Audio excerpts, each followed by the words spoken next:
हमनी के शादी मिलल बहुते आजादी। भइल हमनी के शादी मिलल बहुते आजादी, मन कहेला न धीर धरे के। हनीमून से पहले राजा जी,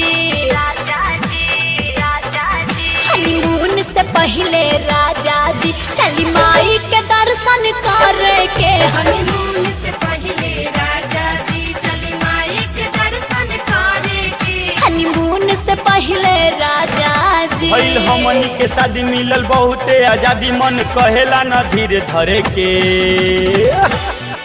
हनीमून से पहले राजा जी, हनीमून से पहले राजा जी चली माई के दर्शन करे के। हनीमून